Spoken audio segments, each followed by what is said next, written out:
We're going to move on to our most iconic segment, which is agree or disagree. We're going to have these. I disagree. Yeah, exactly. Well, you let us know. Vehemently. And so, very simple. I'm going to read out a statement.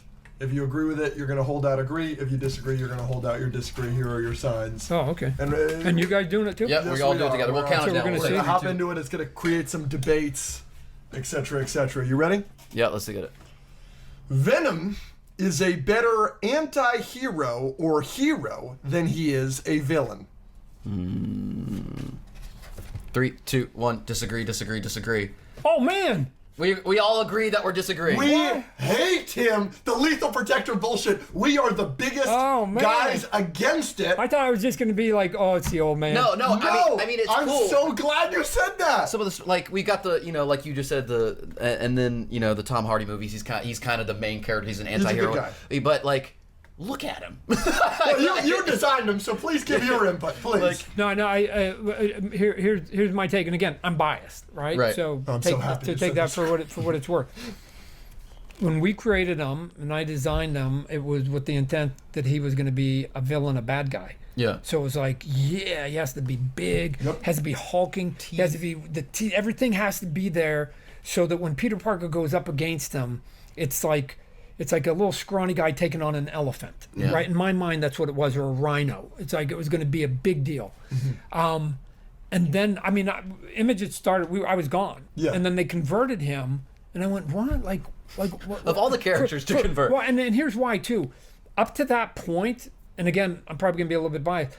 All the cool, big, meaningful villains at Marvel were all from the '60s, right? Doc Ock, Yeah. right? The Red Skull, Doc Doom, Magneto, right? All the big ones you're thinking of. They're like, oh, and I remember we were having conversations, myself and my peers. Some of them ended up helping found Image with me.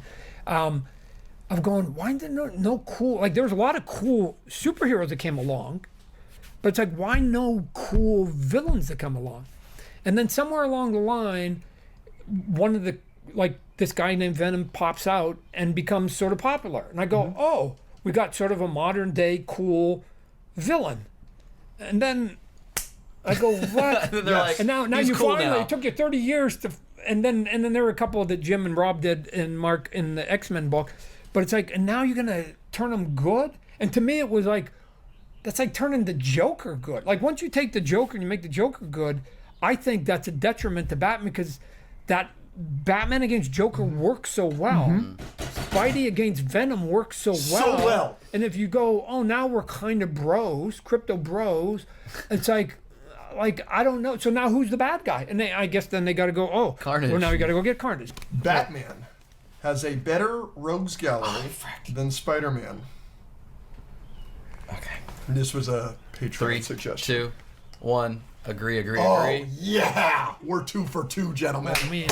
I'm loving it. This is great. Tell us. Here's what I would say. Usually Marvel, when you do those comparisons, Marvel usually wins.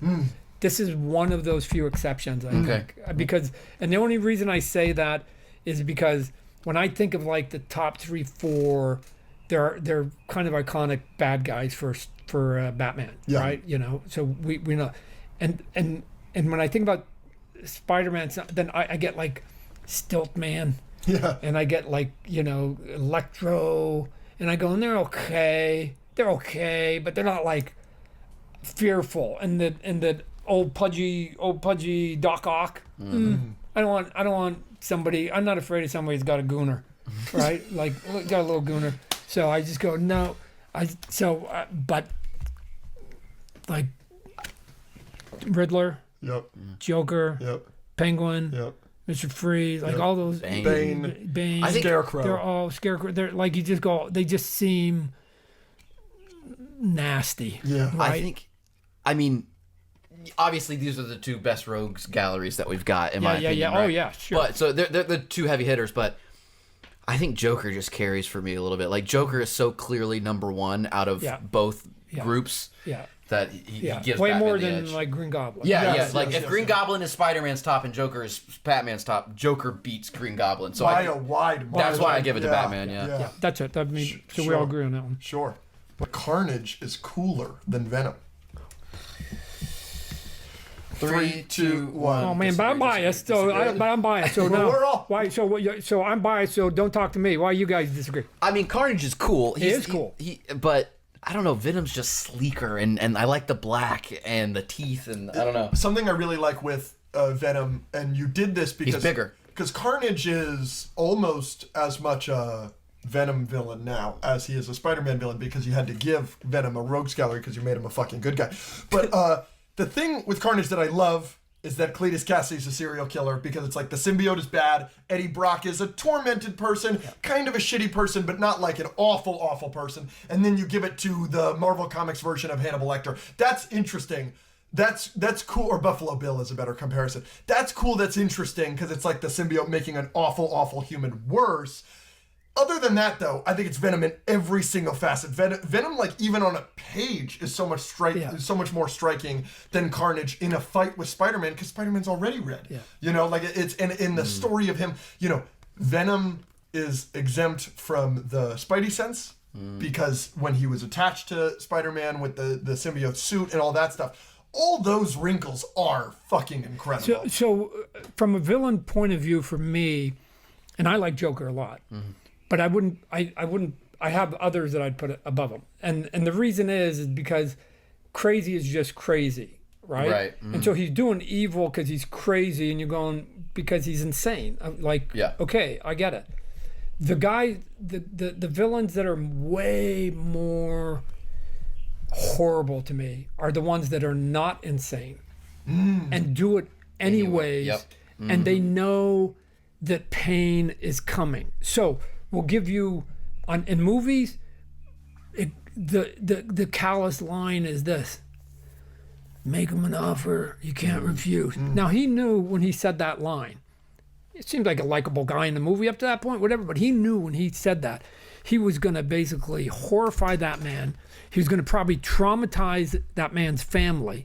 He was going to first lose a big asset, because that horse was worth a lot of money that went down. So a lot was said into that thing, which is basically he was saying, go fuck that dude up, right? Without killing him, go fuck that dude up. Now, I've had people ask me before, when I've done interviews, especially like in Hollywood, and they go, who do you think is the best villain ever? And you just like, here's my number one villain, and it may seem like a silly answer, but I'm sticking with it. In comic books, I think it's like Kingpin. I think because Kingpin knows, he's a chess master, and he knows when he's reckoned with you. And that guy is way more evil than the crazy guy reckoned with you. So, but overall, if I had to put number one at the top of it, it would be the stepmom in Cinderella. The animated Cinderella. Oh. And the reason is because if you watch that movie, and most of us have, that woman never raised her voice, never cursed once, never hit, never did anything physical to Cinderella. But here's what she did, and she knew she was doing it. I am going to steal that girl's dreams. Her whole life. Her whole life. I'm gonna make it so she doesn't find her prince. I'm gonna and the cruelty of knowing you were doing that to another human being, that's pure evil to me. And Hannibal Lecter, you know, he's good too, because he's calm the whole way, but basically, when I get my move, when I get my chess move, I'm gonna taking this guy's face off, and I'm wearing it. Yeah. Right. Yeah. But until then, we're gonna be okay. And then it's gonna snap, like it's like a trap that snaps on you, right? And then they just go back to doing their own thing. Why? Because I don't even think after they rip the face off, I don't think there's any remorse to it. No. I think that they're just like, they're psychotic in another way, right? They're narcissists. The xenomorph is the best. That's the alien from Alien. Do you know what that looks like? Yeah. You want me to pull up a picture? We got one right there. Bucket of it right there. Angel, can you hand us the popcorn bucket, please? The OG. Yeah, the OG Alien. Yeah. That. You're a horror fan? Yeah. The Alien, the xenomorph from Alien, is the greatest designed movie monster of all time. Oh, I thought you said in the Aliens. Oh, of monsters of all time. Yep. Yeah. Man, I'm gonna have to think about that one. A lot of options. There's a lot of good movie monsters. I mean, does Godzilla count? If Godzilla counts, you're probably gonna. No. You don't count Godzilla. No, he's a movie monster. Oh, okay. But I got my answer. Yeah. 3, Ready? 2, 2, 1. Agree, disagree. All right. What do you got? Oh man, he's good. He's okay, good. okay. So I'm gonna deviate. I'm gonna go back to what I said before. I think somebody like Hannibal Lecter is way more of a monster. Interesting. Because the xenomorph is more like an animal. Yeah, and sure. an animal protecting and doing its thing, even though when it does, just like you hear, hiker gets mauled by grizzly bear. Yeah. Grizzly bear didn't have any animus at that point. He's just like, dude, you're in the wrong place, wrong time. And by the way, there's my little babies. Yeah, right? yeah. I thought you were trying to do something here. So they're just reacting to some extent. So from a villain, and once you get to that level, I would call you a monster. From a visual look, yeah, that's shit. Right, H.R. Giger, man, he knocked that one. Yeah, out, that's what I was saying. Of the park. That one. It's designed and how Alien, when that franchise is at its best, the first one, Aliens, Alien Romulus, the newest one that we adored, is when you really take the xenomorph and it is an allegory, a very strong allegory for sexual violence, and how that thing is designed, how phallic the head is, how it literally, the way they reproduce is by their form of raping you with the face hugger and this and that, and it comes out of your chest, and all of that, just like pregnancy. Here's the thing: everything you're saying is true, and it's crazy good design. But if you've seen HR's artwork, and you look at it and you just go, "This is crazy what I'm looking at," right? And then you actually go to where he lived. I don't know if you guys know, he lived in a castle, and it had a moat. Right? That's fucking awesome. No, it is awesome. I love a good moat. No, so because we were doing the toys, and I had to send a couple of my guys there, and they're going, "Are we allowed to go across the moat?" And I'm like, yeah. And he lived in a castle with a moat, and inside they're going, "Todd, you wouldn't believe what was inside this castle," right? So that character, I bet if you would have probably asked, he probably was going, wasn't one of my better ones, right? Because he is so interesting prior to his death, that you just go, what is happening in your head that's not happening in most of ours? So just real quick, we usually ask our guests this. I can't believe we haven't. Do you have a favorite movie of all time? Do I? Yeah, I've got a couple. What's your Mount Rushmore? What's your 4 favorites? What pops into your mind? One would be obviously Godfather. Yeah. The first part. Great answer. 2 would be Braveheart. Oh, okay. Yeah. Because every time I watch, I go, I should have been born then. Because that is so me. Like, you just go, I disagree. Well, okay, let's go on the battlefield, and one of us is gonna fucking die today. and so the question is that you knew that you had a sword, that one of you was gonna die. The question is, are you willing to die for your cause? I think a lot of people get on the internet and go, yeah, I care about this. The question is, would you die for that cause? So in that case, they would go out there and they would die, and they go, me against you. And only one of us is walking off the field, right? Matter of fact, sometimes both of us won't, because I'm gonna cut your head, and then there's so many other people I'm gonna get killed a little bit later, right? But I just like the simplicity of, oh yeah, then let's settle it. I'm gonna rebuttal that and say that I'm very grateful that we weren't born in that time, because we would have been dead a very long time ago. Yeah, we argue. Oh no, I might have, guys. I'm not saying I wouldn't have been dead in my first fight. Let me say, I might have been a weakling, and it was like, oh man, because I bought a couple of the Braveheart swords that they gave to the people that were actual props in the movie, and those things are heavy. Like there's a reason why they're swinging them with both hands, because you can only do a couple with one hand before you go, man, I'm getting tired now, right? So they have to do it with both hands. But I don't know, I get jealous. I get jealous of going, oh man, and now today you can't kill your enemy, it's illegal. Yeah, no, right? I'm not trying to die. What's that about? Oh man. Boo. So boo. I'm not trying to die. No, here's what you got. It's just what I'm saying. Now today, here's what you got to do. Oh yeah? I'll sue you. Yeah. Right? That's less sexy. That's less cool. And satisfying. Yeah. Either my head or yours. But Spawn has the greatest cape in the history of fiction. 3, 2, 1. Agree. Yeah. You're a little bit biased. We'll I am explain biased, why but in a I minute. think it's true. Yeah. And here we go.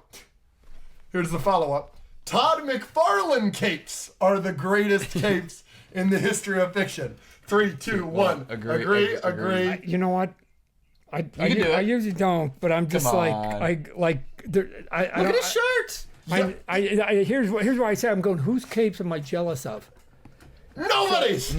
So right now, that's the answer is. But when I was Edna Mode younger, would hate this. there were a lot of guys whose capes I was jealous of. Sure. So when I became a pro and then I got to draw people with capes, I go, oh man, I remember those guys drew cool capes. I'm going to draw cool capes. Yeah, So yeah, I the capes. mentally capes were like an important thing to me, and the reason capes are important is because they're an easy tool to create a false sense of volume, 3D, to build 3D on a flat 2D piece of paper, which is all we do as artists is we have to take 2D and make it feel 3D. Yeah. Which is why I had a couple of reasons for the webbing on Spider-Man was besides it didn't look good when it came towards camera. I go, it doesn't look like anything, it's dumb. It also, I go, he didn't have a cape. So I go, if I can put him in these crazy poses and create all this depth by having limbs and things in front of each other, this is how you create depth. And then at the end of all that, then take the web and have it all flying, then it would be the equivalent. The webs to me were the equivalent of his cape. Yeah. Right? Cool. I go, That's awesome. I want it to be flaring and doing stuff and whatever else. Where if you get like Thor with his big cape and he's got the wings and the long hair and stuff, like you can have stuff flying all over the place. Like I go, yeah, that's easy. And then Batman just like, again, this cape, can I just say this cape makes no sense. If It's cool though. Yeah, that's sure it is. But it's like if you really look, you go, okay, Todd, if you were to take that off him and iron it, what is the actual pattern, right? And How long would it be? and then people would, when we made the toy and they were doing stuff, they're going, okay, what's the underdrawing anatomy? And I go, guys, you're way overthinking this, Yeah. right? Just look Somebody at it. phoned and said, Todd, remember you said you want to do Batman? I was at Marvel, and they go, remember you said you'd only come back for Batman? And I go, yeah. And they go, can you do us a cover? And I went, yeah, cool, thanks. I'll get it to you tomorrow. And I go, no, I need it in the mail today. And I went, pardon? Okay, I've got 5.5, 6 hours, right? That design is I've said before, this is a 5.5, 6 hour design page. That's if they crazy. had said to me, here's the thing that sliding door. If they had said, Todd, you have 2 days, I would never have drawn that drawing. Right. It just was like, oh my gosh, I got 5 hours. Okay, so But now thank God. now we're just gonna do geometry, and then we're gonna just sort of do it. And it's like I don't have time to draw anatomy. I don't have time to worry about. I'll put the little lady in there, but only a little bit of her. Okay, fine, in, out, boom, done. Right? Because I got to get this in FedEx. I've got 6 hours before it's got to get to FedEx. So here we go. So it sometimes is funny for me to go, oh yeah, that was kind of a cheat cover, and everybody's falling for it. So like, cool, man. I should have done more cheats, I guess. So, yeah. Well, yeah, no. So that's the thing is like, you know, I'm a huge fan of capes and designs for, especially you being the king of capes, as we just established on this very illustrious and educated panel. Okay. How you use them for aura. Are you familiar with the term aura? Yeah. Like, you got Spawn on the top of the fucking church. I mean, it's every other shot in the animated series. Yeah. And the cape is Spawn, and it's a million miles long. It's the coolest thing you've ever fucking The seen way in your he life. uses the cape too. Oh, it's so cool. Right. But guys, all this is like, and again, it's silly art. But let's just say this is the edge of the building here, right? Okay, so there's It's a better the edge building of than I could draw, by the way. Yeah. So there's the edge of the building there, right? Okay. So if you're like a normal guy and they're standing here, and this is the big, tall one, and then they're sitting there, and you go, okay, even if I draw the person, they're going to be only maybe a half an inch tall. And then if they have a normal cape, right, that's it. What's that? Can you see it? Yeah.